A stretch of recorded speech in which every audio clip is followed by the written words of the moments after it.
Hello, my brothers and sisters. Welcome to the Production House Podcast, where I will be chatting with the hidden heroes of dance music culture and the people that are the glue of operations behind the scenes. My name's Stretch, so if you're sitting comfortably, then let me begin. Hello and welcome to podcast number 11, I believe. I haven't got my hot points with me today. Shout out to Tice on vacation in Malaga. It is the 2nd of May 2023 and I am honoured and privileged to have the mighty Rudy Vorstenbosch from AXIOM. Yeah. Yeah. You pronounce it right. Planning, Solid Sounds. One of the kings of event planning, production in the Netherlands, so I appreciate your time. I know how busy you are. You're going off to EDC tomorrow, right? Yeah, Friday, yeah. Yeah. So thank you very much for coming in. And so let's get kicking off because I don't have me hot points, brother. Where and how did this all start for you? First of all, thanks for having me. It's good to see you again. It's quite some time. It has been a while. Where it all started? Yeah, long story, of course. There's a lot of people in the industry with sound and light. They started like DJing. Back in the days, it was like, they call it drive-in shows. This was like for small parties and events. And I was DJing when I was very, very young. How old? 12, I think. Of course, I was younger, but when I was 12, I was getting more professional already. My dad drove me all around with his flight cases and stuff, building up everywhere and making big parties. And yeah, back in the days, also there was like, what was it, 92, I guess. Yeah, long time ago.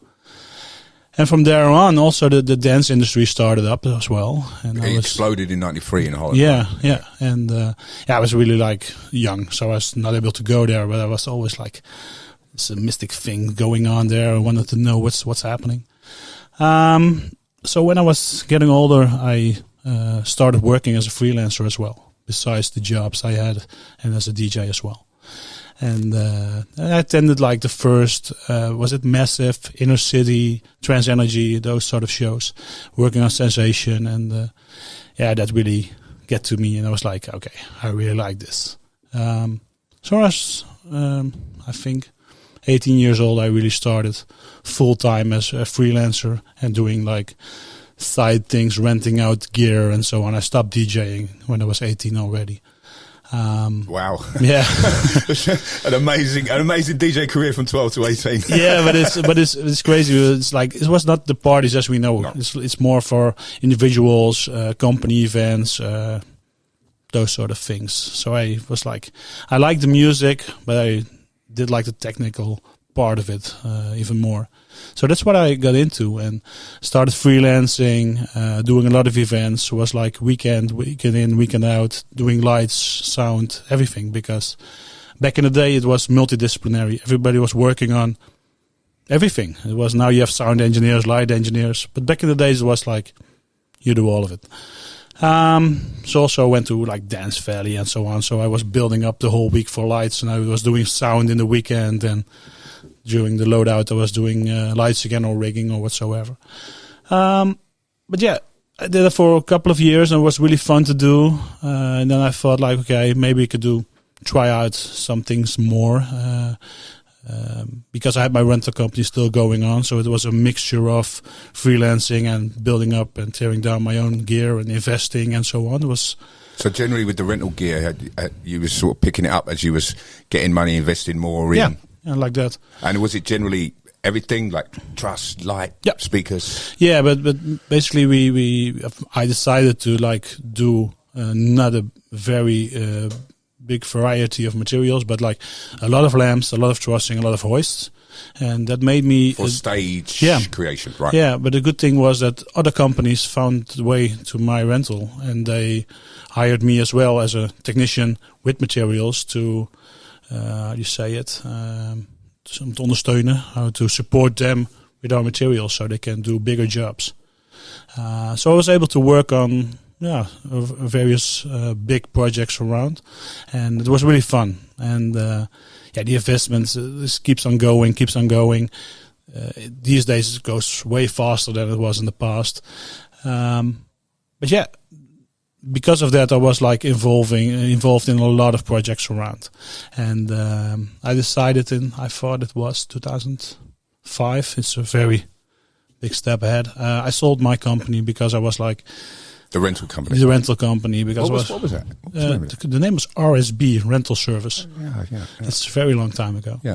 I sold it to a company in Tilburg, and I went there with the materials. So I was there as an account manager, project manager. So I kept doing business there, and I was still involved, like in the dance industry, but I was also doing theater, corporate events, and so on. But then it was like, and it's a big jump forward as well. In 2009, 2010, that came to an end. Then I was like, okay, now I have to change. I was moved to Tilburg. I was living there, doing my thing, and I was like, okay, I need the next step, a next new thing. And the whole dance industry was exploded already. A lot of things happened, of course. And then I decided, like, okay, I want to start something new, but don't manage the materials anymore. It's like just knowledge, just doing what I do best. And I was like producing stuff and knowing the technical side of things. So I bought a car and drove to the Netherlands, visited all my contacts, and was like, okay, I'm in the market to do projects. So I ended up with a full agenda quite instantly. So I met up with the guys of 250K. We started doing Extrema with the big live show then. It was in the Netherlands. It was on television. It was live, the end show. It was crazy times. Yeah. They were sort of the initiators of it all, wasn't they? Yeah, the end show was really a big thing then. Yeah. So I worked for 250K to make that all technically happening, and and from there it all kicked off. It's like 2010 was crazy. I was like, I think doing 50 jobs, so that's almost every weekend. And that's also, I think, the year that we met in Belgium as well for Tomorrowland. But it was like a big mixture of dance events, also doing some corporate, some sport events, and so on. And that really kicked off. Yeah. Yeah. So you haven't looked back. So with regards to the dance music industry, is your passion within there? Because obviously you're involved in corporates. Like I say, you're going off to sort of being a supervisory role at ADC, right? Yeah. And what stage did you say it was? The Cosmic Meadow stage. The Cosmic Meadow stage. So if anybody's at ADC, watch out for Rudy. He'll be wondering about. Do you ever have a beer? I've never shared a beer with you. No, I don't drink beer. Oh. I'm doing strong alcoholics. Oh, okay. A proper drinker. So what does the idea with the event planning? So somebody can come to you and say, Rudy, okay, I've got an idea for 10,000 people. I have this wonderful, mad idea for a stage. Can you help me? Yeah. What's your stages and steps to helping them achieve those dreams? Yeah, what we do best is transforming. It's like making things possible. So if somebody has a great idea, we make it ready to be built.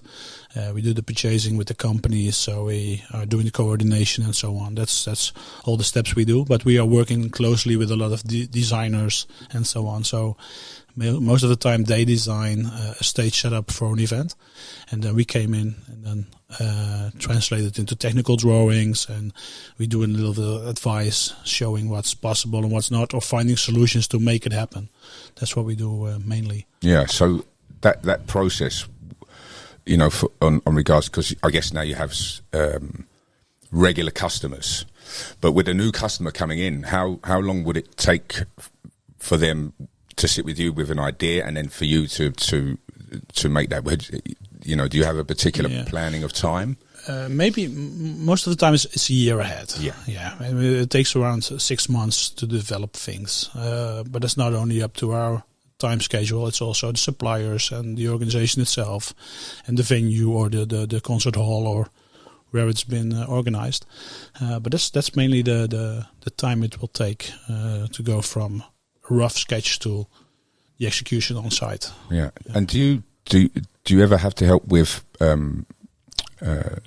site planning, licensing and those kind of things? In the past we did, but there's also a little bit, I'm going a little bit back in time. I just told you when we started 2010. Throughout the years we had different company names. We had 4AV for the technical productions, and we had 4 Productions with Bron van Amersfoort, maybe you know him from Extrema as well. We did the side production, the overlay as they call it. So tents, steel plates, power and so water and so on. But we merged those companies in the beginning of 2020. To AXIOM, and that's the new name and the new way of working. But gotcha. then, right. And the idea was to bring it all together, so make it total full productions. Now, we're not going to talk about the Corona thing, but it was bad timing because we started AXIOM 2020. Shit, yeah. January we announced it to all our clients, and 1.5 months later it got shut down. So also in the Corona time, I decided to change the plans because. I was not willing to start up again with the overall planning with tents and so on. But to answer your question is, of course, we really have to decide when things are coming in, how they are built. Is there a floor inside? Can we drive there with sky workers in and so on? So the scheduling is also part of our business, of course. It's really important part as well. But we work very closely with various companies that are doing the overlay management. So we make a cut there, and we do the technical production right now. Yeah, but have you ever driven along a motorway and seen a location and think, "Ooh, somebody would like that"? Yeah. Do you ever have those days still? Yeah, definitely. But it's not that easy anymore. In the past, it was like, okay, let's drive somewhere and find a venue, and it's more about. The logistics, how to get there. Can people park there? Is there a train station nearby? Can we do buses and so on? So in the past we did a lot of advice on that and a lot of research as well. Because we're also doing a lot of concerts. We are also in the concert industry. And they are really looking into new venues all the time. So we do a lot of investigation there and trying to find new solutions for them and make plans to make it work and to make it happen. Yeah. Do you continuously get joy on the end? Because, I mean, you work so hard and on so many events, hardly ever stopping.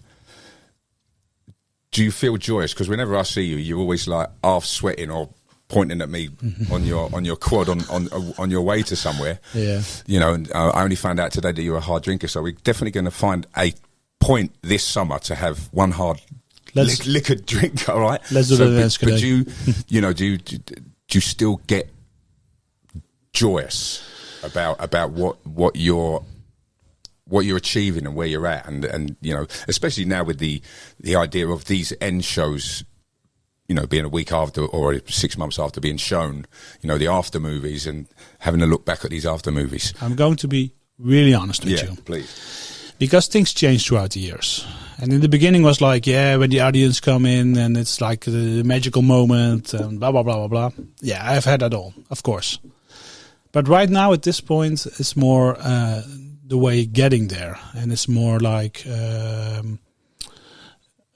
getting it done in time with the suppliers, doing it safe, no stress, and to make it ready for the show team to take over.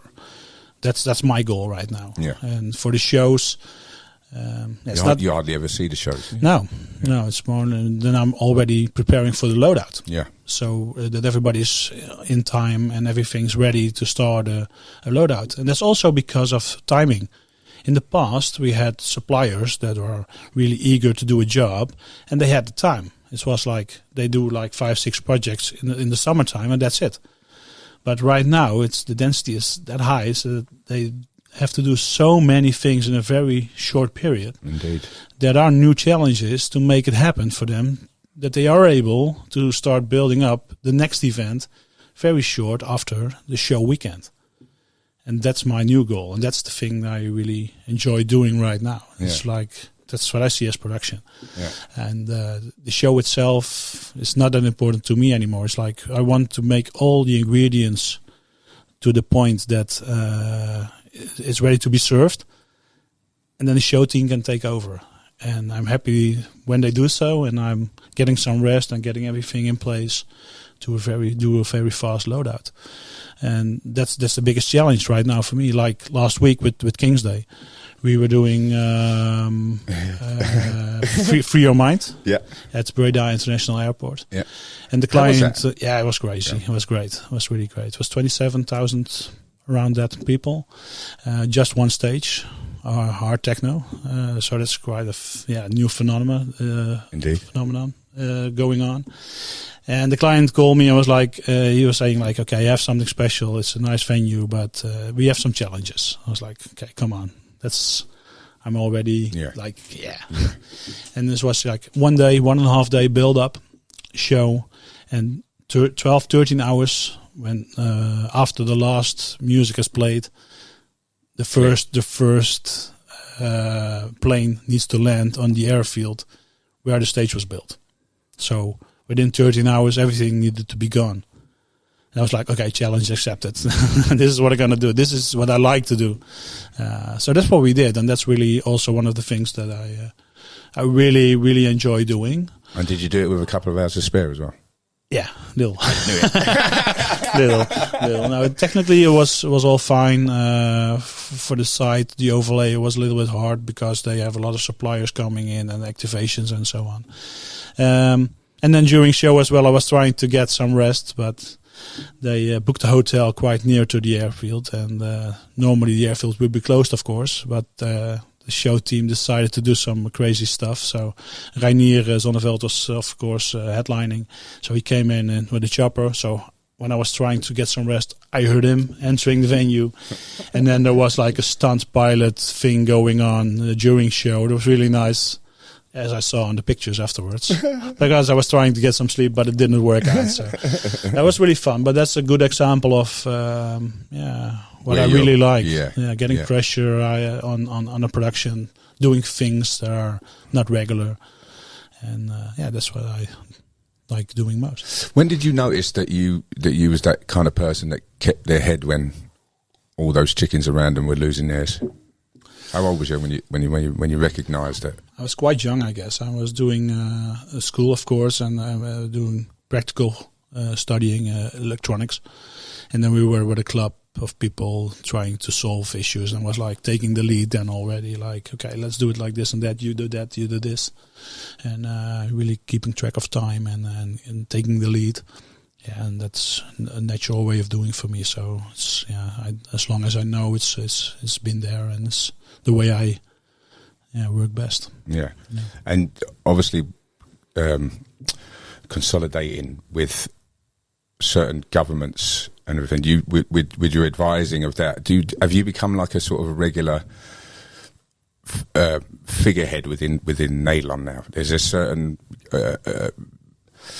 authorities that when they see you walk in the room, they think, "Oh, we're going to be all right here." I think that is, it's hard to say about yourself, of course. But I think also for suppliers and the venues, and also a lot of organizers, or like artist production as well, artist management, they say like, okay, it's Rudy, that's fine. He will manage, and it will take place, and it will be there, and it will be taken care of. So I think in that way it definitely is. But it's hard to say about yourself, of course. Yeah, very true. But I salute you anyway. The idea that we're all human and we all make mistakes.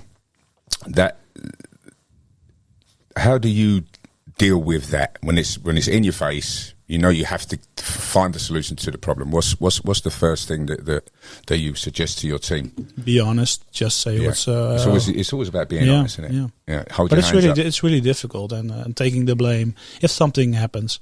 But the most important thing is to solve it, and you need that team. So if you're honest to them, and you're there to solve it together, and it always happens. It will always get there, and one way or the other. So with safety issues, was you part of that generation where you learned by your mistakes, or did you have major foresight before working your way to the bigger events, or did you have to sort of see some shit before you realised, okay, we can't let that ever happen again? Yeah, of course, some things happened in the past, especially on safety, but it's more like crowd related and so. You've never had a stage collapse on you. Did you see those? I'm sure you've seen. Of course, especially with social media right now, it's like within an hour, if something happens around the world, it comes to you like So you know what happens. I'm very. Have you actually sort of said to a set designer, said, "Bruv, you can't. It's not possible. That's not fucking possible." Yeah. You know, if you go so high, this, etc., you know, the math behind it. That experience we have, and I must say, all companies that we work with in the Netherlands have that experience, because we're all like, we did the pioneering time, and as long as you keep your mind to safety aspects, and you really listen to your suppliers as well, because as a production, sometimes you have to push it in a certain way. But a supplier is like steel structure, like stage builders.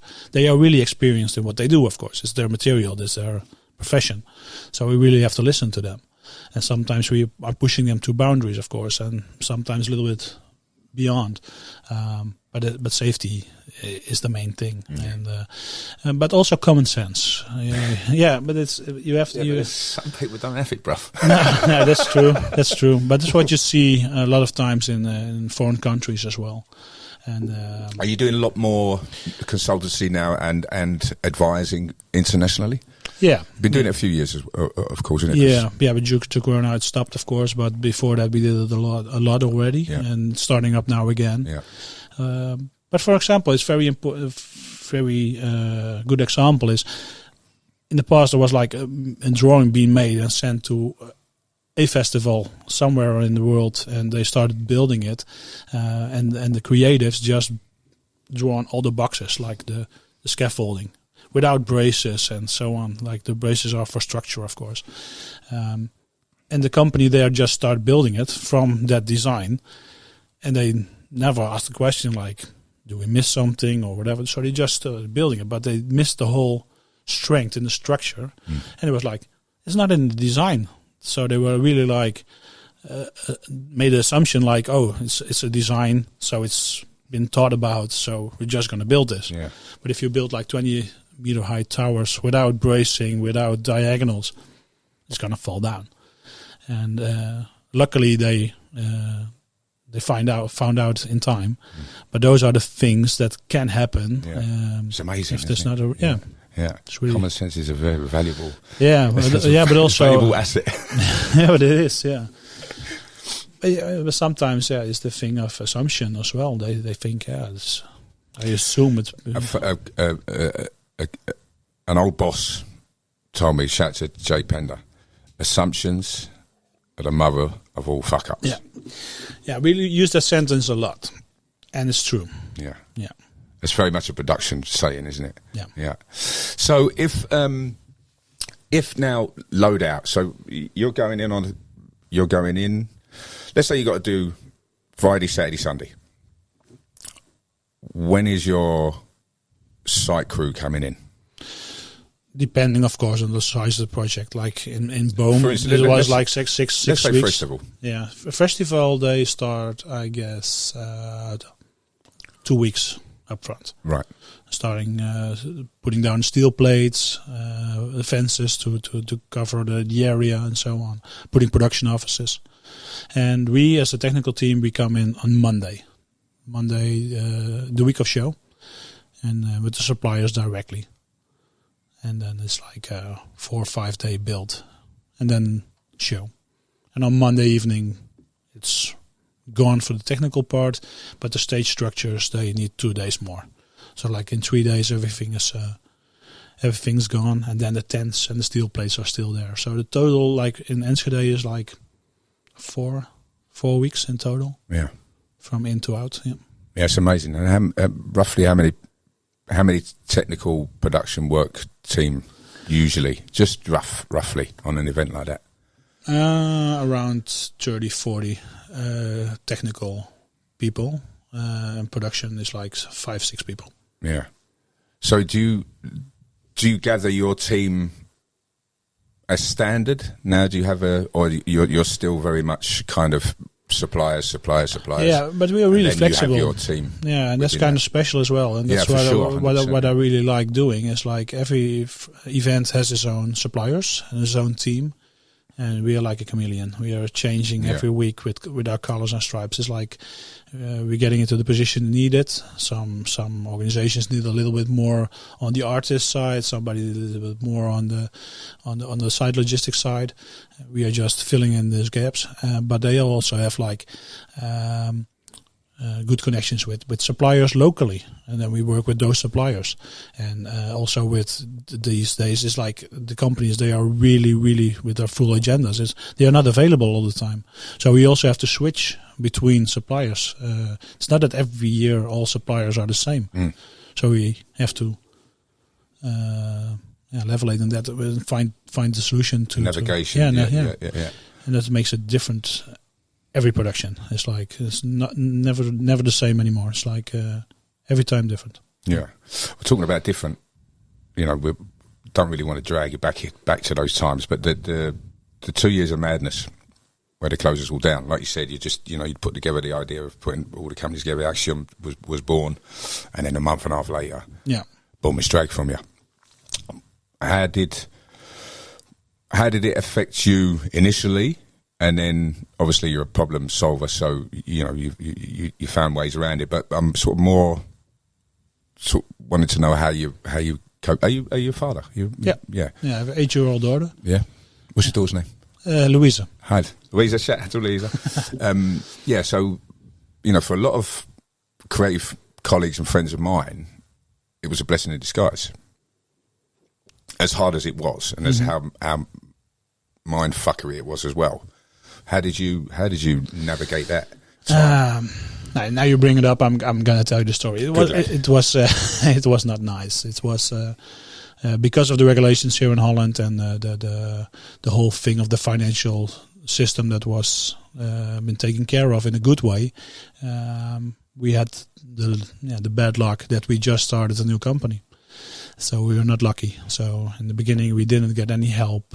All the full agenda was completely emptied. Of course, within a few weeks, there was no jobs left, and we tried to find solutions to do different jobs and so on. But it was not for us at that point. So I was really having the bad luck that I had to let go all of my personnel.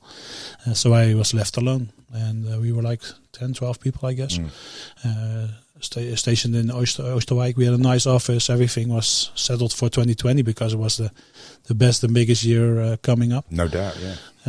I would just say the good thing about Corona, I don't really feel it like that. It's like it was trying to survive, trying to do things like streaming things, trying events in all sort of ways. We made like concept plans every week for 1.5 meter box setups with groups and so on. But that all didn't work out, and a lot of our colleagues had the ability to start working on those vaccination centers and testing centers and so on. But it was not for us. So we survived by just trying to do what's possible and doing small events. And finishing up things where we left 2020 when everything came to a shutdown.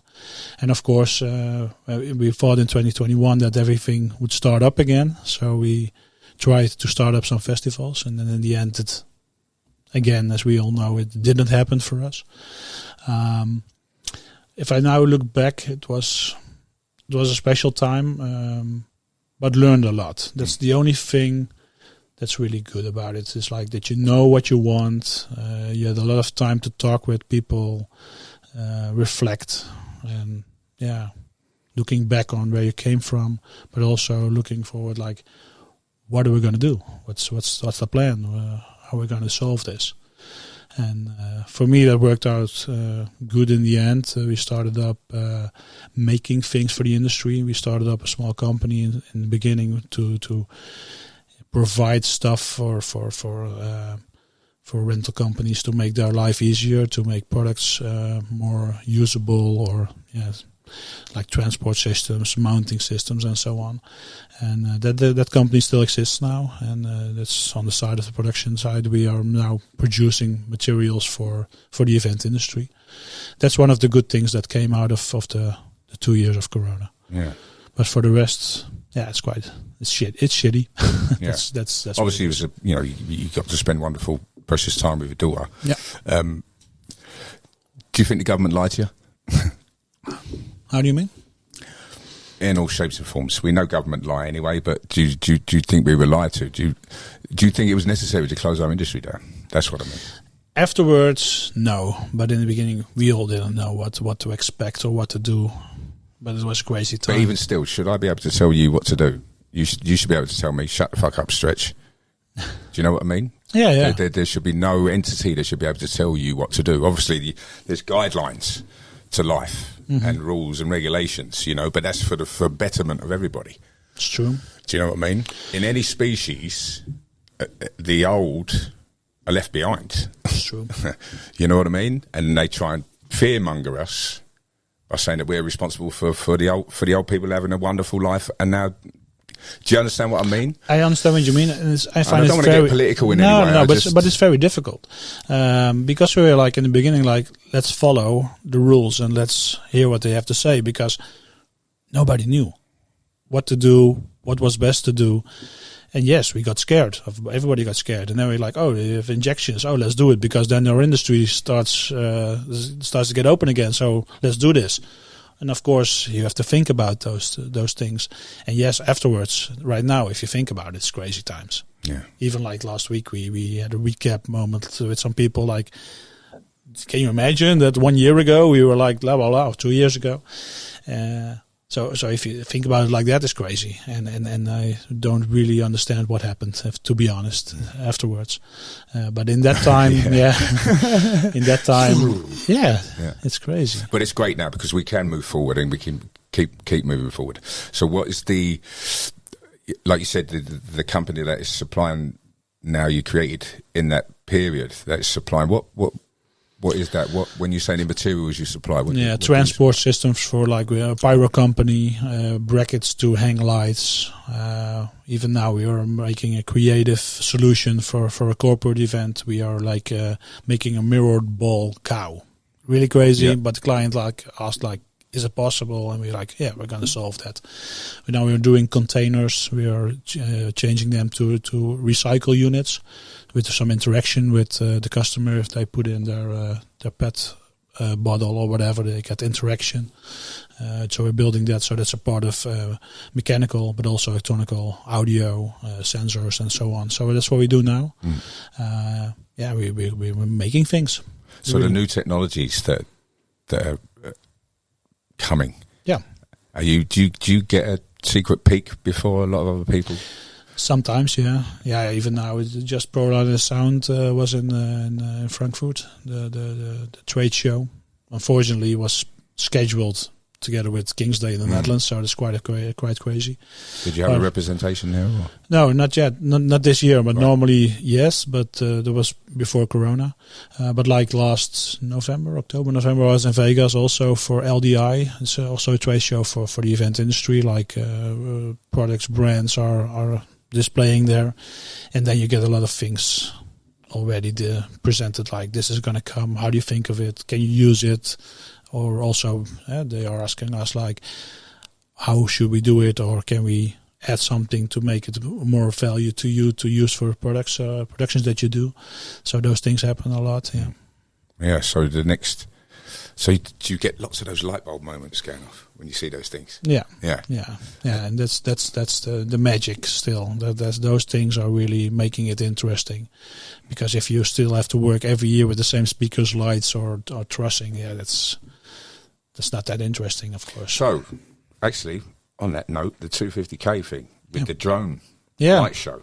Tell me all about that, mate. How is that working? Yeah, Looks stunning. I'm not working in that all the time. I just did in the beginning. Yeah. It was 2021, I guess. I did 2 shows for them, and it's they developed something to make like 3D shapes and so on to translate it to the drone software, so they can fly patterns. And then they asked me as well to make it even more together with time coded, like pyro. Video and audio, so it was really like the full package, and then it's really, really nice.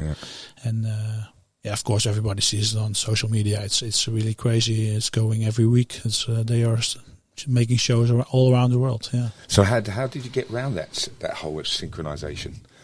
Yeah, it's from the beginning already. I told you just like Extreme, like in 2010. Then it was really like the beginning years of the timecode thing. It's really, everybody knows about timecode these days. But then it was really like experimenting. It was like really the start of it all. We are trying to connect stages together, and we put cables to the water to make everything connected, and pressing a button and was like, fingers crossed, like, let's hope it works. Yeah, seriously, that's how it all started. But now we are like... you don't have to cross your fingers anymore. No. We are... everybody in the Top industry, of the game, everybody knows now how it works, and the materials are being built, and that's also a thing. You just asked about the development of new things in the market. That's the same with timecode. And... machines being built, switches, transforming signals, and so on. Every company has their own solutions to that, and it's stable, and they have redundant systems and so on. It's really out there, and they're traveling with it around the world, and everybody's using it now to make the best possible shows. Well, it's funny because I was overhearing Desmond, who's here, and he was saying about how they was having portaphone problems, communications. Mm-hmm. Is that something that you've been asked to deal with yet? I know that certain places they have special antennas put in for signals for the whole social media thing to keep everybody active on it while they're at partying. Is that something also that you? No, it's not really on my plate. Of course, we do the infrastructure, the internet, and so we're talking about it with suppliers, and we do that. But for the rest, no, that's not really up to me. But for communications, of course. But you have ideas for it that T-Mobile can give you a call for. Sort that 18 to 25 generation out this summer. Yeah, but it's still conventional as they do. Like last week also for a show, the show is taking like 9 hours, but they are building up big antennas to make the communication possible for the audience. Nobody thinks about it anymore because, everywhere you go, standard. The 4G, 5G, everything's working. But if you put like 20, 30, 40, 50,000 people together, it's not that easy anymore to make that all work. But on the safety side, it's like you say, communication, like the radios we use. A lot of things there are also evolving, of course. It's like they are not conventional anymore. They are also digital, and they have their... ability to do longer distances and to make group chats and so on, to talk to each other, have safety channels and so on. So a lot of things going on there as well. Yeah. Yeah, it's amazing. But because communication is everything, of course. Yeah, it's amazing. Yeah. It's I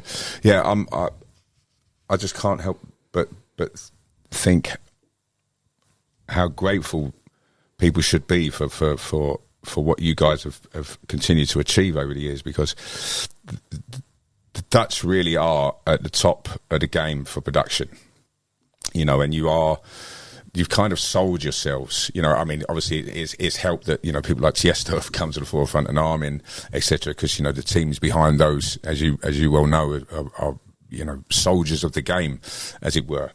Is there, I mean, have you ever been asked to tour individually with an artist over the years? Have they said, Rudy, come on board with me? In the past, but I was too busy with the events going on. I did touring when I was younger. I told you, like in the beginning years, I also do some theater. So I was like in a nightliner doing theater shows around in Europe. But with DJs, I never started doing that because there was so many. You was already up and running. There was so much work to do here, so that it was never. My attention to do so. We did some touring with shows, but not with artists like they do now with all the jets and so on. There was no time to do so. No. So if you ever need a manager for you being a production manager, just let me know. Yeah, sounds good. I could find a few. I could find a few who would really need you, mate. That would be nice. But is that something you would? Because. Is that something you would consider? If you thought like, sorry, I'm because Rutger, our friend Rutger was here. We did a podcast, and he's also 30 years in the game, and then he's thinking, I just want to, not a career change, but I want to go off on a different angle to what I'm doing. So he's contemplating singularly working for one artist. You know what I mean? And Yeah, is that something you would consider? Is that for you? You think? As I mentioned before, Could you nanny someone? You know, I know you got an 8-year-old daughter, but it's not. No, as I mentioned before, I really like the variety of projects we do, and it's not a day the same. Of course, when you're touring as well or traveling with an artist, every day you're visiting a different country or different venue. But I really like doing it on a big scale and like being challenged, like setting up from beginning to the end. When you're with an artist, you're just coming in and doing the performance on the highest possible level with the ingredients you got there. And I want to provide those ingredients and make it work for those artists. Yeah, and killing it as well, Mo, while you're doing it. So let's get around to some on the spot questions then. Is there something you're not good at? Saying no. Oh. Yeah. Really? Yeah. Wow. Yeah, you always try to find a solution, and you also want to make it work. So no is not really the answer that's top of mind. Excellent. What's the most famous gig that you've been involved with? That you can champion yourself, that you afforded yourself a drink on the evening? I think that's 2019, where we made it possible that Rammstein was playing in the Kuip in Rotterdam. After 14 years, there were no concerts, and I was project responsible there. And will. Yeah. Yeah. Rammstein, yeah. So that was because their shows are mega. Yeah, I'm traveling to Groningen tomorrow for meetings as well. We're going to do it on the beginning of July again, doing those 2 sold-out shows in Groningen with Rammstein as well. In the football stadium now? Or? No, in the Drafbaan. It's the Stadspark. It's the big venue. Open bar. It's a big venue. Yeah. So how many people are going to want to get there? 55,000, 60,000 per show. Okay. Tickets on sale now. No, it was sold out within an hour. Yeah. I can imagine. Yeah, probably minutes. Okay. Internationally, you're traveling. Summer says, Rudy, wherever you want to go with your family, where would you want to go? Bora Bora. Yeah, that's on the list for a long time already. But you really have to find some time. Where is that? That's in near the Maldives, isn't it? Yeah, the thing is, it's like traveling there, and it's not just landing there. It's like you have to really get there, and it's like out of the magazines, like all the time when we look at it, it's like I want to go there one day. Yeah, it's on top of the list. Yeah. Any plans to get there? No. No. Yeah, open my diary for 2030. Let's have a look. The idea was to really do a nice holiday this year, but it's getting full already. Yeah, it's crazy. Yeah. So you think the best is yet to come? Yeah, I think so. Still things need to settle down after the whole thing. The whole branch is crazy, and I think quality is getting better for people, so they know what they want to do and what they don't want to do. But right now everybody's rushed still in their jobs and also in their personal lives, and I think it needs some time, but I think I have my aims on through 2025 that everything will definitely be better. Yeah, cool, wonderful. Better things to come. Yeah, good news for the industry. Talking of which, your ecosystem within your supplier time, I'm guessing a few people would have fallen away, but have the majority survived? We're missing a lot of people. Right. That's totally clear now. In the beginning we thought they come back and not that bad, but we're missing a lot of people. Yeah, 2 years was a long time for some. But there are also a lot of new people. Yeah. And it's sometimes hard to find a new way to work with them. Because in the past we already did it like to take them by the hand, like this is how we work, this is how we want to work, and so on. And that's not how it is these days. The younger ones, they really have fresh new ideas, and yes, it's up to us to find a way to make that work. So there are new people getting into the industry, and I think that's really good. But it's for me personally, sometimes that's difficult. But I want to spend extra time for that to make it work. Yeah, well, we learn to have more patience as we get older, don't we? Yeah, but it is. Fortunately, yeah. So, when you're listening to music, when you're chilling out. Oh, actually, I wanted to ask you the question again. So, when do you afford yourself a drink? When you've come in on the Monday of the week, and then show, and then you're out hopefully on the Monday. Yeah, that's the problem. I don't drink on Mondays. Yeah, I was going to say, that's what I'm saying. When do you afford yourself a drink? When I have good food and with friends and so on, then it's when I really drink. Or occasionally the after party sometimes. When the job's done and we're all together and having a small after party afterwards with... spooky. Yeah, very spooky. So it was creaking and yeah. So then, but generally... No, not that much. Are you a red wine, white wine? White, yeah. Yeah. Chicken or beef? Beef.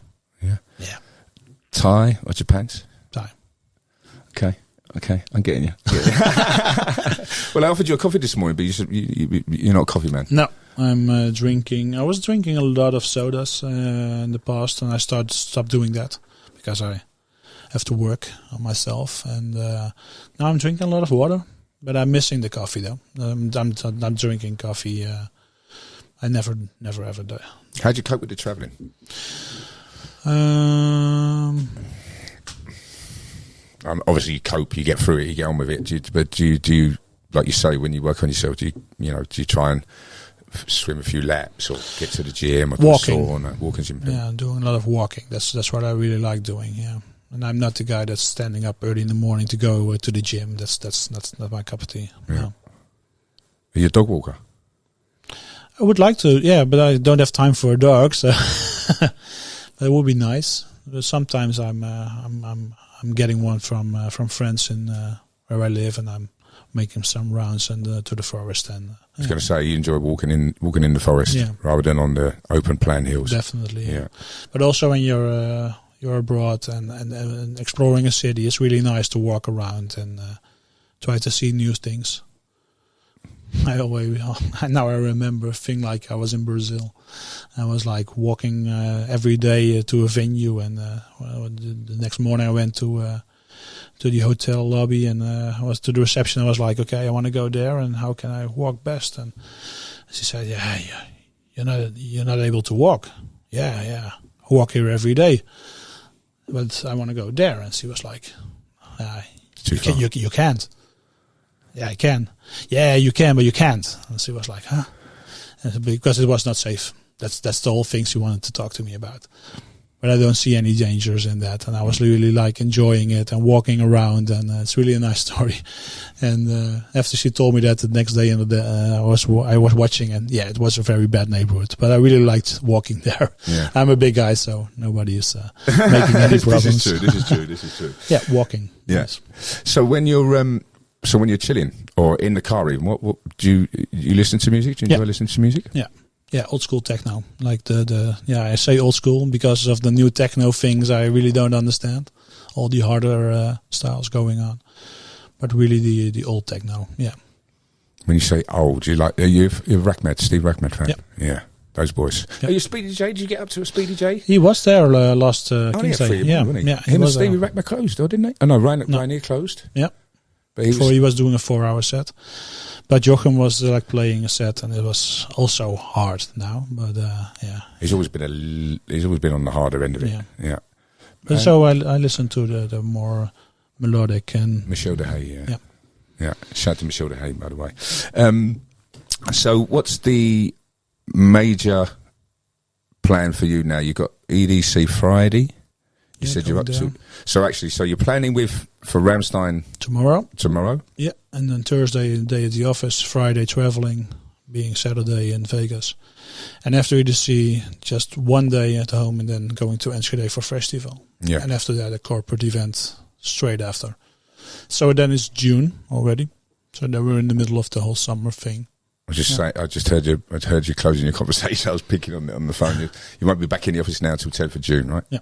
Yeah. And my colleagues are also working now in the project, of course. My colleague Alex started today at Awakenings Spring Festival. And we're all now one straight line till October. So how many events off the top of your head are you involved in between now and the end of August? Off the top of your head, roughly. 12, 14, something like that. Yeah. And you're looking forward to each and every one of them. Of course. Yeah. Definitely. Yeah, absolutely.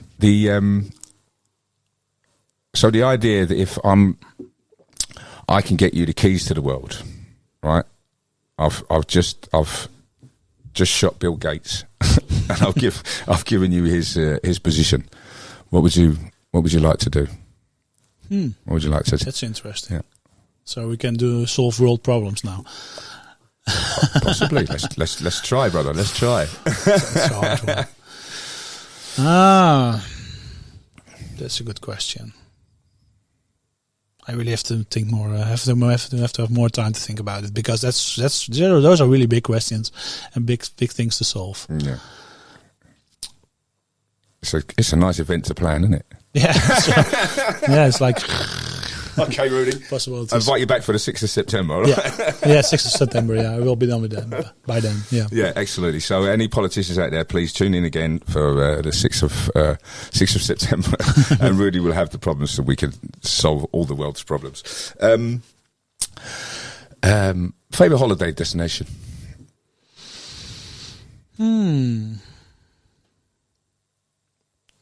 Bangkok.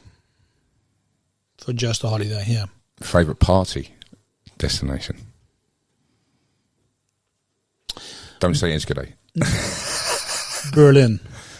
Well, yeah, of course, the techno roots. So how old was you when you had your first rave? When you did sneak in? Yeah, that was, if we go there, also 16, but it wasn't different times. It was. Did you have a false ID? No, but there were a lot of illegal raves going on here in the neighborhood. So that's where it all started. And of course we went to the clubs and so on. That was all legal. But if you're talking about raves, there were really like raves, underneath bridges and in forests and so on. Yeah. Yeah, I was 16. Strobe and smoke and sound. Yeah. We had that in London. We had before the criminal justice bill was passed. We was repetitive beats. Sounds good. This was that was the technical term in government and authority for the music that we was listening to. Because they didn't know how to. Yeah, they didn't know how to put it together as repetitive beats, because it didn't stop. It was just so nothing's really changed. Yeah. Actually that's one thing before we sort of wrap it up. How have you seen the laws change and your kind of views of adventure with how you can take events? How have you seen that grow? Are you quite impressed with how it's grown, or would you like to see it? Yeah, if you talk about rules and regulations. Rules and regulations, yeah. I think it's good what's going on, because also like all the branch organizations are really involved with it. So by creating those rules, they are involved and they are giving advice. So like the sound regulations with the limits, I think that's a really good thing, because everything was getting louder and louder and louder, and everybody's using earplugs to it's crazy. So one of those things that's good. They are now trying to make the regulations for like different cities and so on to make it all the same, and also trying to do that for Europe. So I think that's also a good thing. Also on hours, how to work day and night, or the maximum hours a day, and so on. I think that's also a good thing. It's getting better because in the past it was like no regulations at all and just do whatever you want. Safety in venues is getting better. And especially with timing, everybody wants to try to make the longest rave or to the early morning. But there's also in the last couple of years some daylight events started coming up. Like Masters also did it, I guess, a couple of weeks ago. And the like events in the RTM. like daylight shows, and we were in the past. We were all trying to find a way to make the longest rave and to go through the night and make that happen. But with the regulations now, it's like if you have a decent plan, you're able to do a very nice production in a very nice venue within reach of the possibilities of the time, and I think that's good. I think it's workable, and it's also a little bit more pleasant for the people working as well. Now it's been thought about how people are going to an event that they're also able to come home because of the daytime. Yeah, I think that comes with sort of us being that first line of ravers. We've grown into the industry. We all like to have a party, and that we all have families now, but we do like to get home, to get up and get out the next day. You know, it's you come home and you're taking drinks and drugs the whole weekend. You know, if you're over 40, that's going to take you 3 or 4 days to recover. Yeah. You don't do those things when you're after 30, really. So it's really getting popular as well. A lot in I see in London and in England now is that I think Annie Mac's calling it before midnight or something. So it literally starts at 12 and finishes 11 or 12. Yeah. So you've actually got you can have the 12, the 10, the 8 hour overdag feest, and that's good. Yeah, but it's. Do you think that you'll see a lot more of that? I'm hoping we will, but do you think you'll see a lot more of that? It's going to be both. So people have the possibility to choose where to go and to schedule it. Yeah. So I think that's a good thing. Yeah, I think I'll be giving you a call. Let me do karaoke instead, though. Yeah. How is your karaoke skills? Not that good. Okay. No. There's a reason why I'm working behind the scenes. There's a reason for that. Indeed. So, I can say safe travels. Thank you for your service for all of these years. It's nice to have known you. Hopefully we've got a few more years working together. Definitely. We'll try and sneak a hard liquor drink in at festival. Let's do that. Rudy Vorstenbosch. Thank you. Thank you very much indeed, sir. Please subscribe, listen, like and share, tell everybody. And we have of course, the unisex urban wear discount code in the description. So please go and check them out, Mad for the Family. And spread love, stop the hate. See ya.